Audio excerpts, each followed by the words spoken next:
ಜನ್ಮ ಕೊಟ್ಟ ತಾಯಿ ಸಾವನ್ನಪ್ಪಿದಾಗ ಸಾಕಷ್ಟು ನೋವಿರುತ್ತೆ. ಇಂಥ ನೋವಿನಲ್ಲಿಯೂ ಪರೀಕ್ಷೆಯನ್ನು ಬರೆದು ಆ ವಿದ್ಯಾರ್ಥಿ ಒಂದು ಮೆಚ್ಚುಗೆಯನ್ನು ವ್ಯಕ್ತಪಡಿಸ್ತಾನೆ. ಇಂಥ ಒಂದು ಘಟನೆ ನಡೆದಿರುವುದು ಕೊಪ್ಪಳ ಜಿಲ್ಲೆಯ ಗಂಗಾವತಿ ತಾಲೂಕಿನ ಹೇರೂರು ಗ್ರಾಮದಲ್ಲಿ.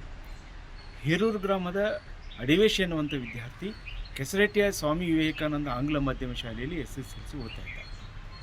ಅದೇ ವೇಳೆ ಅವರ ತಾಯಿ ವಿಜಯಲಕ್ಷ್ಮಿಗೆ ಮನೆಯಲ್ಲೇ ಇದ್ದಾಗ ಬಿದ್ದು ಗಾಯ ಮಾಡಿಕೊಂಡಿದ್ದು. ಗಾಯ ಮಾಡಿಕೊಂಡಿರುವಂಥ ವಿಜಯಲಕ್ಷ್ಮಿಯನ್ನು ಹುಬ್ಬಳ್ಳಿಯ ಖಾಸಗಿ ಆಸ್ಪತ್ರೆಗೆ ದಾಖಲು ಮಾಡಿದ್ರು. ದಾಖಲು ಮಾಡಿ ಚಿಕಿತ್ಸೆಯನ್ನು ನೀಡ್ತಾ ಇರುವಂಥ ಸಂದರ್ಭದಲ್ಲಿ ಆಕೆ ಸಾವನ್ನಪ್ಪಿದ್ಲು. ಅದೇ ಸಂದರ್ಭದಲ್ಲಿ ಅವತ್ತು ಮೊನ್ನೆ 4 ದಿನಗಳ ಹಿಂದೆ ಪರೀಕ್ಷೆ ಬರೀಬೇಕಾಗಿದ್ದ ಅಡಿವೇಶನಿಗೆ ಅವತ್ತು ಮುಂಜಾನೆ ತಾಯಿಯ ಸಾವಿನ ಸುದ್ದಿ ತಿಳಿಯಿತು. ಆದರೆ ಆ ಸಾವಿನ ಮಧ್ಯೆಯೂ ಆತ ಗೊಂದಲಕ್ಕೆ ಬಿದ್ದ. ಪರೀಕ್ಷೆ ಬರೀಬೇಕು, ಯಾಕಂದರೆ ವಿದ್ಯಾರ್ಥಿ ಜೀವನದ ಮಹತ್ತರ ಘಟ್ಟ ಅಂತ ಹೇಳಿದರೆ SSLC ಪರೀಕ್ಷೆ. ಆ SSLC ಪರೀಕ್ಷೆಯಲ್ಲಿ ಒಂದೇ ಬಾರಿಗೆ ಬರೆದು ಪಾಸ್ ಆಗಬೇಕನ್ನುವಂಥ ಆಸೆ ಇತ್ತು.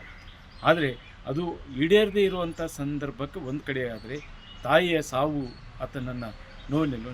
ಈ ಸಂದರ್ಭದಲ್ಲಿ ಸ್ವಾಮಿ ವಿವೇಕಾನಂದ ಶಾಲೆಯ ಶಿಕ್ಷಕರು ಜೊತೆಗೆ ಆ ಗ್ರಾಮದ ಹಿರಿಯರು ಜೊತೆಗೆ ಅವರ ಮನೆಯಲ್ಲಿ ಹಿರಿಯರು ಆತನಿಗೊಂದು ಧೈರ್ಯ ಹೇಳಿ ಪರೀಕ್ಷೆ ಬರೆಯಲು ಉರಿದುಂಬಿಸಿ ಆತನನ್ನು ಪರೀಕ್ಷೆ ಬರೆಸಿದರು. ಇದಕ್ಕೆ ಇನ್ನೊಂದಷ್ಟು ಕಾರಣ ಅಂತ ಹೇಳಿದರೆ ಅವರ ತಾಯಿ ಸಹ ತನ್ನ ಅನಾರೋಗ್ಯದ ಮಧ್ಯೆ ಮಗನಿಗೆ ಹೇಳಿದ್ದೇನೆಂದರೆ, ನನ್ನ ಮಗ ದೊಡ್ಡ ಓದಿ ವಿದ್ಯಾವಂತನಾಗಬೇಕು, ಯಾವುದೇ ತೊಂದರೆ ಆಗದೇ ಇರುವಂಥ ಮಕ್ಕಳನ್ನು ಬೆಳೆಸಬೇಕನ್ನುವಂಥ ಆಸೆ ಇದೆ.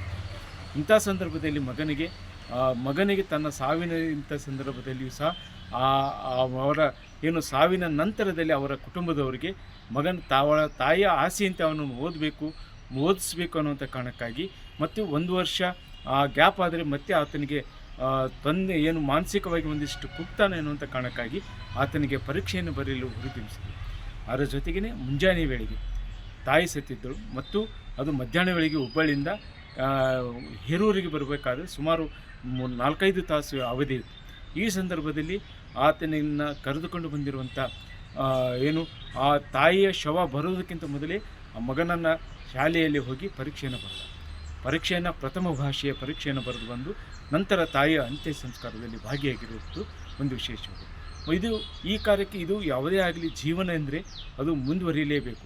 ಅದು ಸಾವಿನ ನಂತರವೂ ಸಹ ಜೀವನ ಮುಂದುವರಿಸಬೇಕನ್ನುವಂಥದ್ದು ತೀರಾ ಅವಶ್ಯ. ಯಾಕಂತೇಳಿದರೆ ಸಾವಿನ ನಂತರ ಒಂದಿಷ್ಟು ನೋವಿದ್ದರೂ ಸಹ ಆದರೆ ಬದುಕಿಗಾಗಿ ತಮ್ಮ ಪರೀಕ್ಷೆಯನ್ನು ಬರೀಬೇಕಾಗಿರುವಂಥ ಅನಿವಾರ್ಯತೆಯನ್ನು ಶಿಕ್ಷಕರು ಮತ್ತು ಹಿರಿಯರು ಆತನಿಗೆ ಹೇಳಿರುವಂಥ ಕಾರಣಕ್ಕಾಗಿ ಈಗಾಗಲೇ 16 ವರ್ಷ ತುಂಬಿರುವಂಥ ಇದಕ್ಕೆ ಒಂದಿಷ್ಟು ತಿಳುವಳಿಕೆ ಇರುವಂಥ ಮಗನಿಗೆ ತಿಳುವಳಿಕೆಯನ್ನು ಹೇಳಿ ಶಾಲೆಗೆ ಕಳಿಸಿ ಪರೀಕ್ಷೆಯನ್ನು ಬರೆಸಿತ್ತು.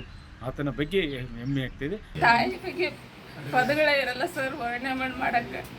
ಮಕ್ಕಳಿಗೋಸ್ಕರ ಯಾವ ತಾಯಿ ಏನು ತ್ಯಾಗ ಮಾಡೋಕ್ಕೂ ಸಿದ್ಧಿರ್ತಾಳೆ. ಅವರು ಎಲ್ಲ ಬೆಳವಣಿಗೆ ನೋಡ್ಬೇಕಂತ ಆಸೆ ಇಟ್ಕೊಂಡಿರ್ತಾರೆ. ನಾನು ತಾಯಿ ಹತ್ರ ಇದ್ದೆ ಸರ್ ಹುಬ್ಬಳ್ಳಿಯಲ್ಲಿ. ಹೇಳ್ಬೇಡ್ರಿ, ಅವನು ಜೀವನ ಇಂಪಾರ್ಟೆಂಟ್. SSLC ಅವ್ರ ತಾಯಿ ತೀರ್ಕೊಂಡಿದ್ದು ಹೇಳ್ಬೇಡ್ರಿ, ಹೆಂಗಾದ್ರೂ ಮಾಡಿ ಅವನಿಗೆ ಕಳಿಸ್ರಿ ಎಕ್ಸಾಮಿಗೆ. ಸರ್ಸ್ ಎಲ್ಲ ಹೆಲ್ಪ್ ಮಾಡ್ತಾರೆ, ಎಲ್ಲರೂ ಹೆಲ್ಪ್ ಮಾಡ್ತಾರೆ. ಅವ್ರ ಜೀವನ ಇಂಪಾರ್ಟೆಂಟ್ ಅಂತಂದು ರಿಕ್ವೆಸ್ಟ್ ಮಾಡ್ಕೊಂಡು ಮನೆಯಾಗೆಲ್ಲ ಕಳ್ಸಕ್ಕೆ ಹೇಳಿದ್ದೆ ಸರ್ ಅಂತೇಳಿ. ಕೆಸರಟ್ಟಿ ಸ್ವಾಮಿ ವಿವೇಕಾನಂದ ಶಾಲೆಯೊಳಗೆ ಅಡಿವೆಯ ಎನ್ನುವ ವಿದ್ಯಾರ್ಥಿ 10ನೇ ತರಗತಿ ಓದ್ತಾ ಇದ್ದ. ಅವ್ರ ತಾಯಿ ವಿಜಯಲಕ್ಷ್ಮಿ ಅವರು ಆಕಸ್ಮಿಕವಾಗಿ ಯಾವುದೋ ಸಂದರ್ಭದಲ್ಲಿ ಬಿದ್ದಂಥ ಒಂದು ಪೆಟ್ಟಿನಿಂದಾಗಿ ಹುಬ್ಬಳ್ಳಿಯೊಳಗೆ ನಿನ್ನೆ ನಿಧನರಾದರು. ಆ ಸಂದರ್ಭದಲ್ಲಿ ಎಕ್ಸಾಮ್ ದಿನ ಅವತ್ತು ಅವ್ರ ತಾಯಿ ನಿಧನರಾದದ್ದು 21ನೇ ತಾರೀಕು. ಮಗನಿಗೆ ಕೆಲವು ಕಾಲ ಅವ್ರ ತಂದೆ ಮತ್ತು ಮನೆಯವರು ಯಾರೂ ಹೇಳಿಲ್ಲ ಪರೀಕ್ಷೆಗೆ ತೊಂದರೆ ಆಗ್ತದೆ ಅಂತೇಳಿ. ಆನಂತರ ಅವನಿಗೆ ಗೊತ್ತಾಗಿದೆ, ಆದರೂ ಕೂಡ ಧೈರ್ಯ ಮಾಡಿ ಪರೀಕ್ಷೆ ಬರೆದಿದ್ದಾನೆ. ಭವಿಷ್ಯ ಚೆನ್ನಾಗಿದೆ. ತನಗೆ ಈ ಸಂದರ್ಭದಲ್ಲಿಯೂ ಸಹ ನನಗೆ ಒಂದಿಷ್ಟು ಗೊಂದಲ ಇತ್ತು. ಆ ಗೊಂದಲವನ್ನು ನಿವಾರಿಸಿ ನಾನು ಪರೀಕ್ಷೆ ಬರೆದೆ. ಅಮ್ಮನ ಸಾವು ನನ್ನನ್ನು ತೀರಾ ಕಾಡ್ತಿತ್ತು, ಆದರೂ ಬರೆದಿದ್ದೇನೆ, ಚೆನ್ನಾಗಿ ಬರೆದೀನಿ ಅನ್ನುವಂಥ ಮಾತನ್ನು ಅಡಿವೇಶ ಹೇಳ್ತಾ ಇದ್ದೇನೆ. ಜೊತೆಗೆ ಅವರ ಶಿಕ್ಷಕರು ಮತ್ತು ಅವ್ರ ಕುಟುಂಬದವರು ಸಹ ಆಗಿರುವಂಥ ತೊಂದರೆಗೆ ಮಧ್ಯೆ ಪರೀಕ್ಷೆ ಬರೀಲೇಬೇಕಾಗಿತ್ತು, ಬರೆದಿದ್ದಾನೆ ಅನ್ನುವಂಥ ಮಾತನ್ನು ಹೇಳ್ತಾರೆ.